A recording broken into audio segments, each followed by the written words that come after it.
Hey, what's up guys? Joker here. Today I wanted to bring you a news update for Fallout 4 and Need for Speed.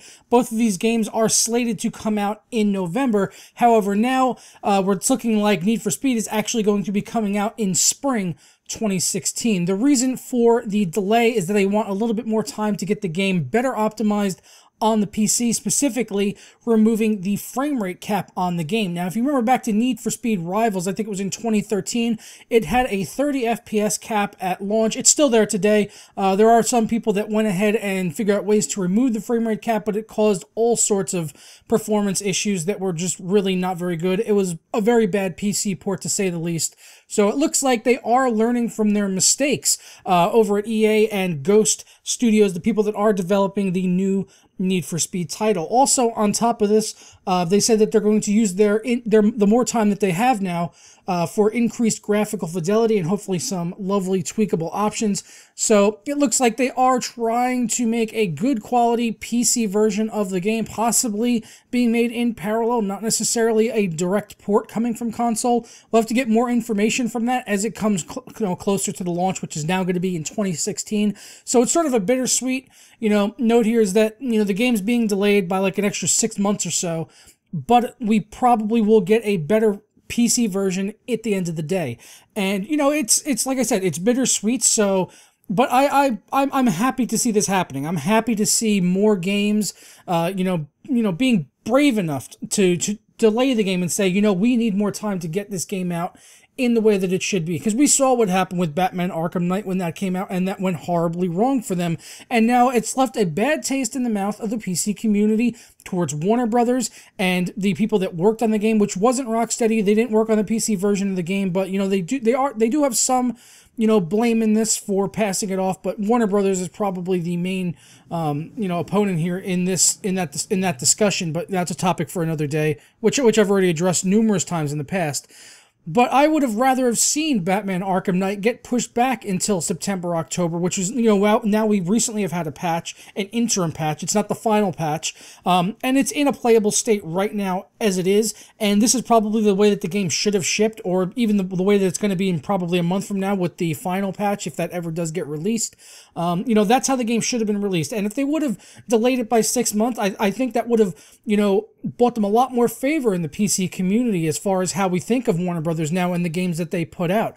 There are a lot of people that were skeptical about Mad Max, but that came out. We saw it was a great, not necessarily a port, because it wasn't really a port. Avalanche developed the game in parallel, but it was a great PC version of a multi-platform title, which is what we all want to see. We just want to see everyone get an even performance across all platforms. Obviously PC is going to get better frame rates, have better graphics, but everyone should be able to have a smooth performance, based on the architecture that they're playing on. It should have good scalability, I guess is the word I'm looking for here. So I'm glad that Need for Speed is being delayed. I'm glad that they're trying to include things like an uncapped frame rate and better graphical fidelity, because those are the types of things that PC users want, at least in my opinion. The people I speak to, that's what everyone seems to be wanting.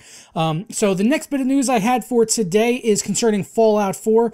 Bethesda has gone ahead and released a statement regarding these system requirements, because apparently a lot of people have been saying, where are the system requirements for Fallout 4? Probably a lot of people that maybe haven't even upgraded their PC since like Fallout 3 are, now on the, waiting to push that buy button on Amazon and say, what GPU do I need to run Fallout 4? What kind of system am I going to need to run? And if you guys want to see me do a build guide for Fallout 4 when we finally do get the system requirements, show me by sticking a thumbs up on the video down below. But Pete Hines had to say, I understand, but we're not going to give out incomplete or inaccurate info before we know. That'd be irresponsible. And I'm in complete agreement with Pete Hines there, that it would be completely irresponsible for them to just go ahead and spit out system requirements just to satisfy people so that they have some numbers. We saw that with like Assassin's Creed Unity, where they just gave us, these system requirement numbers, and then they didn't add up at all compared to how the final game was when it came out. And then also Batman Arkham Knight, go back to that again. The system requirements for that were not even close to what it would have actually needed at launch, because no one could run the game at launch. I don't think the people at Rocksteady or Warner Brothers could even have run that game on the PC in any sort of solid frame rate, but that's because the game was made like a pile of shit. I don't think Fallout 4 is going to be like that. I would hope not anyway, and I'm looking forward to seeing the system requirements though, because that kind of stuff just gets me excited. It's one of those things I wait for, you know, with anticipation as new games are coming out. That's why I always do videos on system requirements for the big AAA titles, because it's the kind of news that interests me as a PC gamer. So hopefully I can bring that video to you guys when we do finally get the system requirements, and I appreciate that Pete Hines did, you know, clarify the situation right now with the system requirements and why they haven't been released yet, and I totally respect that they don't want to release inaccurate information. That's awesome. So just all, I think, good news all around today for the PC community, that Need for Speed is delayed to get us a better PC port, and we're not getting inaccurate information from Bethesda regarding Fallout 4's system requirements. So that's a good day in my opinion on the PC gaming world. So I'm going to go ahead and get out of here, and I'll catch you guys next time. Ta-ra.